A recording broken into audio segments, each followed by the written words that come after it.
mo fẹ́ kí ayé ó kọ́gbọ́n nínú kókó kan tí mo fẹ́ sọ lórí ọ̀rọ̀ ilé ní ọgbọ́n ni mo fẹ́ fi kọ́ àwọn èèyàn mi ì troll anybody. God bless you.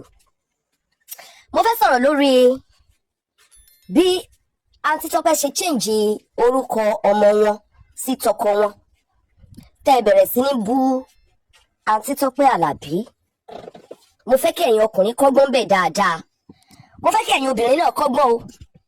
Ṣé rí ohun tí èèyàn ò bá nígbà ní olówó tálákà lèèyàn ti máa kọ́ ọ. Ohun tó ò bá nígbà lólówó tó bá ti gbà ní tálákà tó bá wá di olówó tán tó bá sọ pé o fẹ́ kọ́ aya sọ pé torí owó ti dé ni, aya sọ pé ìgbéraga ni, aya sọ pé owó ló ń gùn. Ṣùgbọ́n tó bá ti kọ́ ní tálákà aya sọ pé rárá o, ẹ ti mọ̀ tẹ́lẹ̀tẹ́lẹ̀ wípé kò fẹ́. Nǹkan tí mo máa sọ nínú ìgbéyàwó nìyẹn. Ìgbéyàwó ò gbọdọ̀ tẹrí ẹ ba láti gba nǹkan tí àgọ́ ara ẹ ò gbà. Mi ò sọ̀rọ̀ nípa àwọn tó jẹ́ pé gbogbo ẹ̀gbin ara wọn máa ń kọ̀. No. Ìgbéyàwó kò gbọdọ̀ subject ẹ to nonsense. Mo serious o lè máa rí bí ọ̀rọ̀ tí ò ní túmọ̀ o. Sórí nǹkan tí ò ní gbà tí àgọ́ ara ẹ ò gbà tó o bá ti torí ìfẹ́ gbà nígbà tí ìfẹ́ bẹ̀rẹ̀ tí ìfẹ́ ń gbóná tó o rò wípé ó máa change ó máa yí padà. Sórí nígbà tí àgọ́ ara ẹ bá kọ̀ pátápátá ṣó mọ̀ pé ò fẹ́ kí ìfẹ́ dànù ó ló ṣe gbà. Tó o bá wá yá tí àgọ́ ara ẹ bá kọ̀ pátápátá tó o bá wá fẹ́ kọ̀ ìfẹ́ tó ní kó má dànù yẹn ohun tó kọ̀ yẹn ni yóò padà lé ẹ kúrò nínú ìfẹ́ yẹn.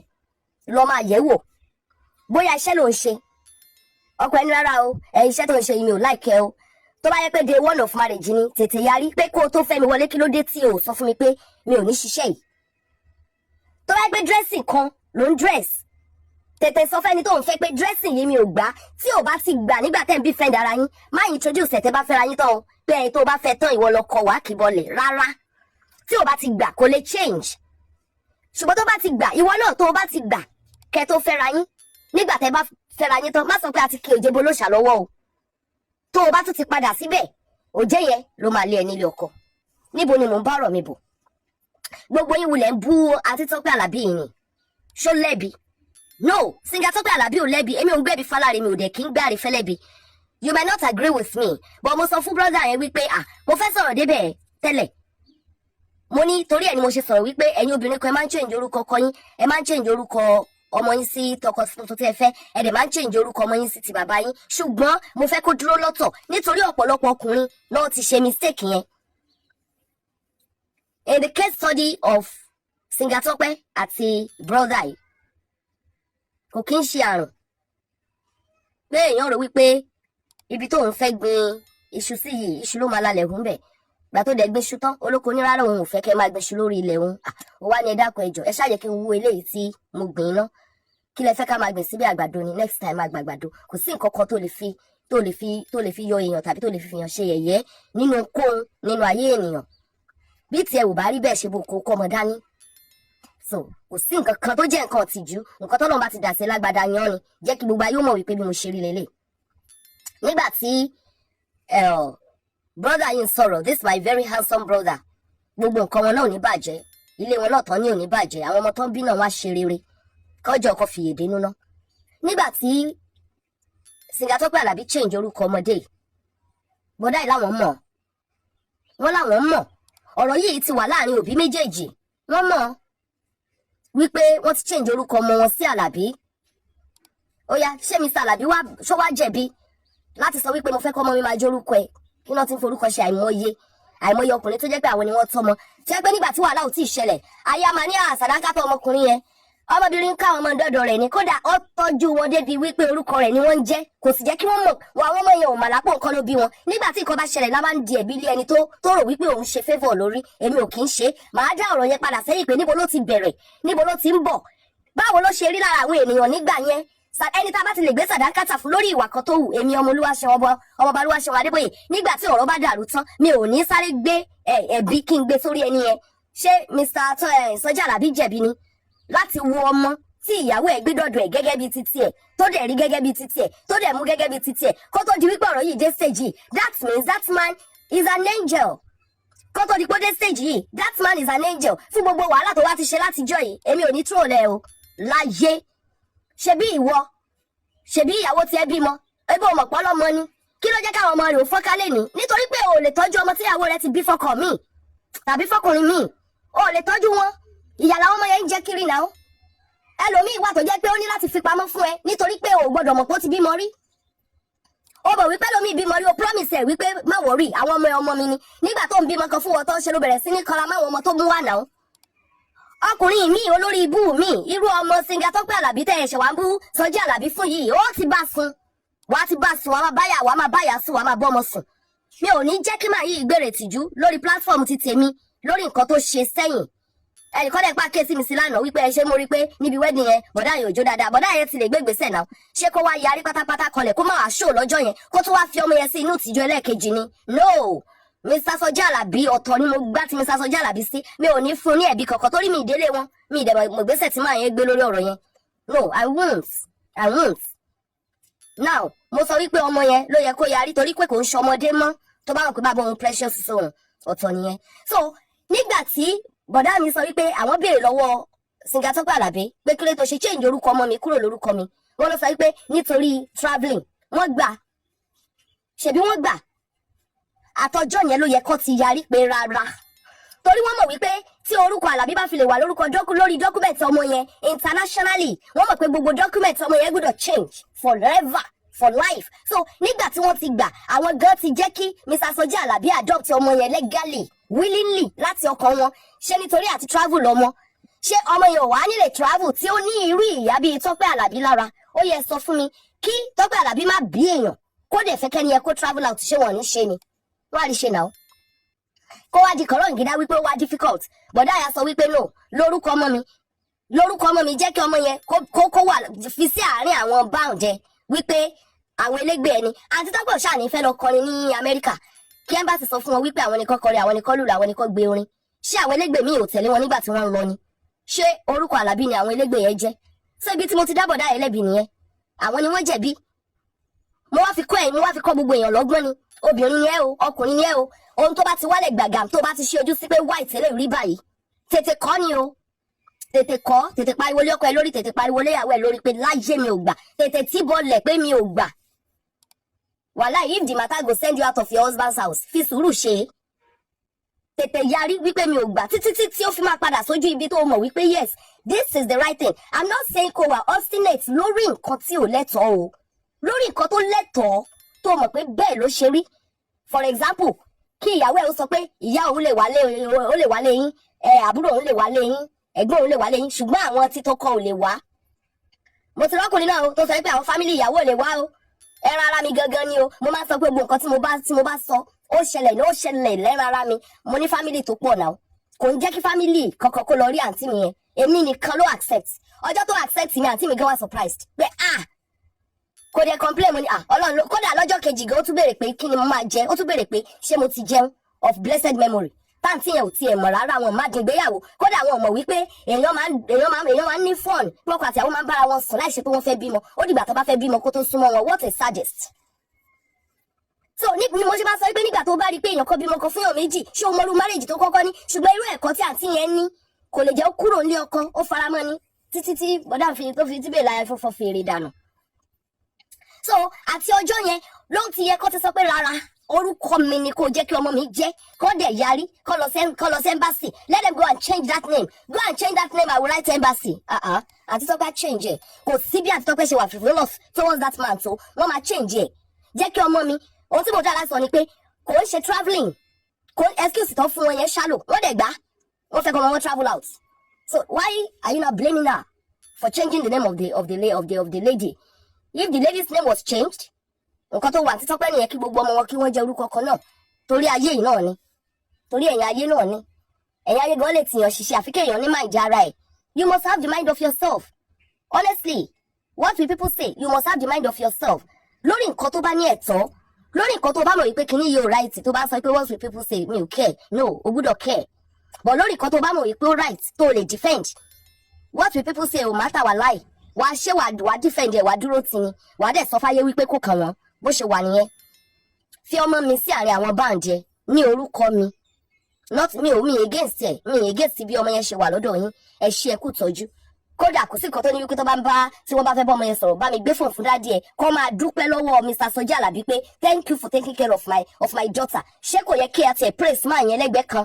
Ṣé máa yẹn ò ṣe eré tó? Ẹ wo ọmọ bó ṣe beautiful, ẹ wo ọmọ bó ṣe ní joy, ẹ wo ọmọ bó ṣe ní happiness tó dẹ̀ ń gbé nínú ilé kan náà, matured lady tó beautiful tó fine tó pọ́n délẹ̀ tí máa yẹn dẹ̀ dúró ọkọ rí ọkọ alálùbáríkà olórí ire ọkọ téèyàn fi ń tọrọ ọkọ. Ìwọ ti ṣẹ́yún fún ọmọ, ó ti ṣẹ́yún fún ọmọ inú ẹ̀ gan ká tó bá sọ fọ́pọ̀ ọmọ ìyàwó ẹ̀ lẹ́ẹ̀mẹ́ẹ̀dọ́gbọ̀n, ó ti fi wàhálà ó ti fokó lé ọmọ yẹn jáde kúrò nílé nítorí pé ó ti sú u tẹ́ ń gba ní bọ́ọ̀lù káàkiri. Mo appreciate Mr. Sọjí Àlàbí lágbára Ọlọ́run gbogbo ọmọ tó ta Àti Tope jáde fún yín lẹ máa jẹun rẹ̀.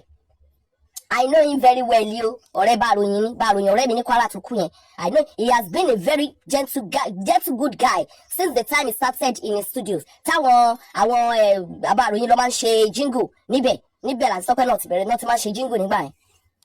Bẹ́ẹ̀ni, àwọn àbàròyìn gan ní bàbá ọkọ àkọ́kọ́. So there are a lot of things tó ẹ pé many people mọ̀ tí àwọn èèyàn kọ̀ jáde wọn kọ̀ dẹ̀ bẹ̀rẹ̀ sí ní máa dájọ́. So I need some people to commend that man for what he did in the life of that lady. Mo ti ní mi ò ní dárúkọ ẹ̀, mi ní máa pariwo orúkọ ọmọ ọlọ́mọ sórí controversy tó ó ṣẹ̀ṣẹ̀ bẹ̀rẹ̀ ayé tuntun ni.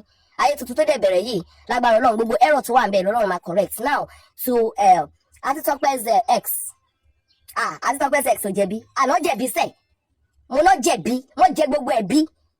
Wọ́n jẹ gbogbo ẹ̀bi for agreeing with Àti Tope to change that lady's name. Wọ́n jẹ̀bi. Wọ́n máa kí bọ́lẹ̀ ní ẹ̀bi tí wọ́n nìyẹn. Wọ́n máa kí bọ́lẹ̀ ní rárá. Kí ló tó ṣe láti change orúkọ ọmọ mi? Má change orúkọ ọmọ mi.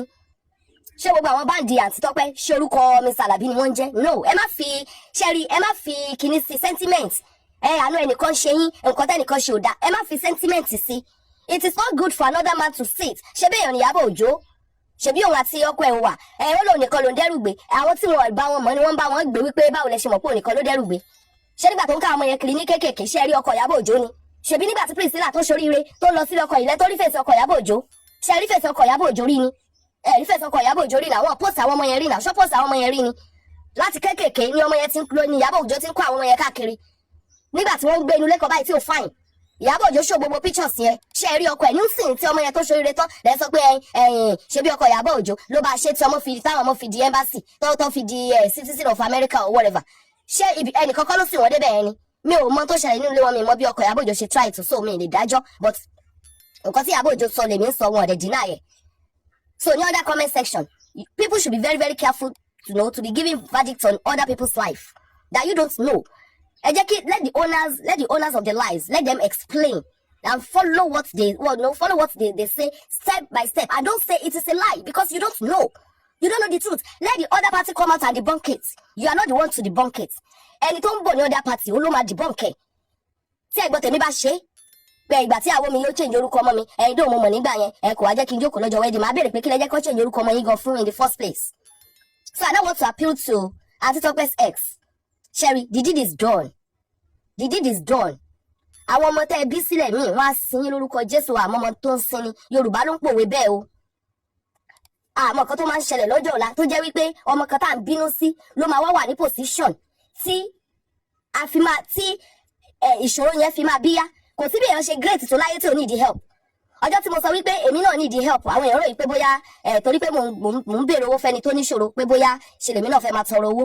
Everybody ló need ìrànlọ́wọ́. In fact, bí bàbá wa Tinubu ṣe jẹ́ olórí orílẹ̀-èdè Nàìjíríà pátápátá wọ́n need ìrànlọ́wọ́ nàbí wọn kí lọ sókè òkun because of Nigeria. Wọ́n need ìrànlọ́wọ́. Even lọ́wọ́ Nigerians wọ́n need ìrànlọ́wọ́. Tí gbogbo wa bá yarí lónìí tá a bá support wọn mọ́, tí gbogbo àwọn ìdílé wọn yarí, tí gbogbo àwọn tó ń bá wọn ṣiṣẹ́ yarí, wọ́n ti ní problem. Wọ́n need ìrànlọ́wọ́ kúkú wọn láti jẹ́ kẹ́mi wọn gùn, láti má gbàbọ̀dẹ̀ fún wọn. Wọ́n need ìrànlọ́wọ́ gateman wọn láti wà loyal kó má bàa ṣílẹ̀kùn fógun. Kò sẹ́nì kankan tí ò ní ìrànlọ́wọ́. Everything is not money. Ohun tí mo fẹ́ sọ fún ex Àti Tope nìyẹn. Ẹ wo, ẹ má bínú, gbogbo ayé ló ti mọ̀ sí yín, ó ti tú síta, àmọ́ pé yín ni bàbá ọmọ. Àwa kan mọ̀ tẹ́lẹ̀, tá a mọ̀ yín gidi tán ti fi fọ́tò yín hàn wá, táwa mọ̀ dáadáa. Àti Tope ṣe kan tí ò dá o, wọ́n ti ṣe wedding tán, tẹ bá mọ̀ pé fẹ́ tún dáórì gbà, tẹ bá mọ̀ pé fẹ́ tún dáórì ṣe, you can still do it. Yes, wọ́n ṣe wedding lẹ́ẹ̀mẹ́wàá, ẹ tún lè tún wedding ṣe fọ́mọ yín, kẹ́yìn nìkan lọ́wọ́ ẹ̀ kẹsọ fún bàbá ẹ̀ kẹsọ fún Àti Tope bí bá mi káwọn ọmọ yẹn wá, eléyìí tẹ́ ṣe part 1 ni, ẹ fi blessing sí, ẹ tún ṣe.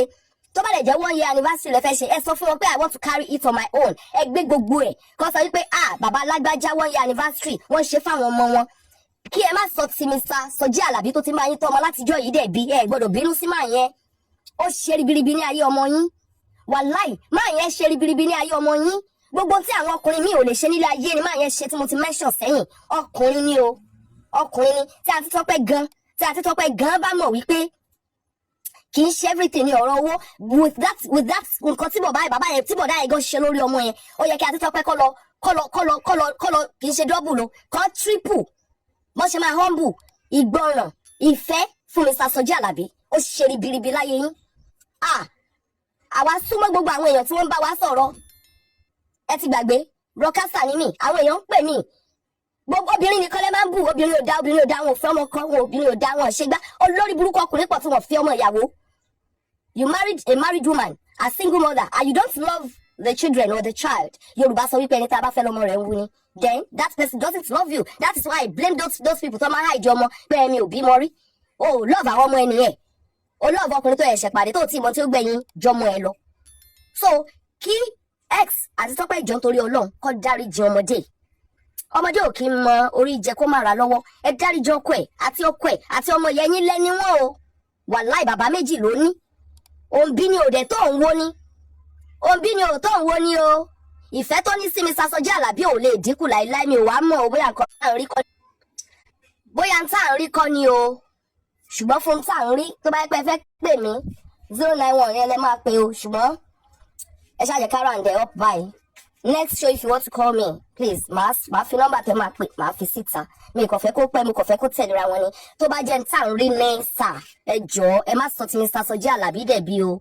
Then any rift tó bá wà láàrin Àti Tope àti máa yìí ẹ jọ̀ọ́ Àti Tope ṣe fẹ́ gbé lọ ìjọba ọ̀run ni. Èmi ń tẹnumọ́ ìjọba ọ̀run ẹ̀yin lẹ tó wàásù ìjọba ọ̀run fún wa o. Ẹ̀yin lẹ ń wàásù ìjọba ọ̀run fún wa o. Ẹ rántí o. Mo rántí orin yìí kan báyìí tí mo love gan mo lò gan ní Orísun àti ní Kwara. Aṣọ mi á funfun láúláúláú àìṣedédé mi á kúrò yó funfun láú ẹ̀ṣẹ̀ mi á parẹ́ mọ́ sí funfun àwẹ̀ mi láwẹ̀ mọ́ òbí ẹ̀gbọ́n owú. Bọ̀dá Wọlé Ọlálẹ́yẹ ló jẹ́ kí n máa polówó yín ní Kwara State nígbà yẹn o. Ẹ rán mi níṣẹ́ gbogbo tí mo ṣe Bọ̀dá Wọlé Ọlálẹ́yẹ ni mo ṣe fún un. Mo dẹ̀ promote ẹ gan ní Orísun àti Ìlọrin. Ẹ̀yin fúnra yín lè wàásù ìjọba ọ̀run fún wa. So tí àwọn ènìyàn bá wá ń ṣẹ̀yìn Àti Tope tẹ́ bá sì ń gbé sínú èmi náà wá ń wàásù ìjọba ọ̀run fún yín sìn pé àǹtí mi my sister we are of age now. Níbo lẹ ń lọ? My darling sister níbo lẹ ń lọ? We are of age o. 60 là ń wò níwájú yìí o. 70 ti súnmọ́ wa tán. 80 ò ní pẹ́ dé tọ́lọ́run bá jáde bẹ̀. 90 ò ní pẹ́ dé tá a bá pẹ́ láyé. Tá a bá wá sọ wípé ó máa yá lọ́la tó bá lọ jẹ́ pé lẹ́ni ló lọ yá wa ń kọ́. Àti Tope ṣé déjọba ọ̀run. Ó yá mo challenge yín. Tó bá pẹ́ torí ìyẹn ni màá fẹ́ ṣe nǹkan lọ́la tí mo máa pè yín tẹ̀ ní down.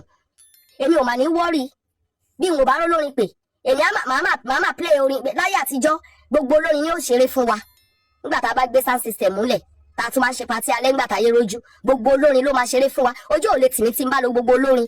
Torí gbogbo eléyìí ayé la máa fi sí. Àti Tope ṣé àádéjọba ọ̀run báyìí? Ṣé kìrìsìtẹ́nì ni wá báyìí? Nobody can judge you o. Torí lè tẹ́ ṣe ilẹ̀ lómi àbá sọ pé she's not a born again. Àwa tá à ń dájọ́ wọn. Tó bá jẹ́ ìbínú lásán ló ń bẹ nínú ayé wa we are not born again o. Bẹ́ẹ̀ ni we are not born again tán. Bàbá born again díẹ̀ àti born again tán Ọlọ́run dẹ̀ ní ìgbà láàbọ̀ lọ́wọ́ wa. So tá a bá ti ń ṣe ká máa fi tì í. Ìyẹn ò sọ pé tíjà bá dé ẹja o. Bíbélì ò ní a máa já o. Kò ní ká máa jà. Ó ní bínú. Ṣùgbọ́n má ṣe ṣẹ̀. Má ṣe jẹ́ kí òrùn kó wọ̀ bá ìbínú nínú rẹ. You can forgive but you cannot forget. What you don't forget, you can talk about it. That doesn't mean you are an enemy to that person. That's my policy, ṣá. Torí policy Ọlọ́run nìyẹn. Wọ́n ní Ọlọ́run sì bínú sí wọn gidigidi. Ọlọ́run nìyẹn o. Jésù gan bínú ó lé ẹ̀mí tó ń tà tó ń rà jáde kúrò ní tẹ́ḿpìlì Ọlọ́run. Àwọn ẹ̀mí tó ń tà tó ń rà yẹn làwọn àwa yìí o. Bẹ́ẹ̀ ni òwe ni o. Nígbà tí àwọn ọmọ Ísírẹ́lì bá dẹ̀ gbàgbé oore tí Ọlọ́run ṣe fún wọn, Ọlọ́run máa ń rán wọn létí ẹ̀yin aláìmoore ẹ̀yin ọ̀tá mi. Ẹ̀yin ọmọ mi tẹ́tẹ́ gbọ́ràn nígbà báyìí mo ṣe báyìí fún bàbá yín nígbà báyìí láyé bàbá yín mo ṣe báyìí nígbà báyìí mo mú yín kọjá lómi ní orí òkun pupa nígbà báyìí mo lànà fún yín níbi tí ò sọ́nà nígbà báyìí mo fi yín lóúnjẹ ní mánà nígbà báyìí mo mú mi jáde nínú àpáta nígbà báyìí mo borí ogun Amálẹ́kì nígbà báyìí mo borí ogun Mídíánì àti bẹ́ẹ̀ bẹ́ẹ̀ lọ. Ọlọ́run máa rán wọn létí bí oore bá sọnù ìrègùn á wá jáde and it is my policy. Tí n bá ṣoore fún ẹ tí mo dákẹ́ tó ò bá mọ̀ tó bá fẹ́ fi ibi sú mi màá sọ fún ẹ pé kó jẹ́ kó rí ẹ kó pé kó rántí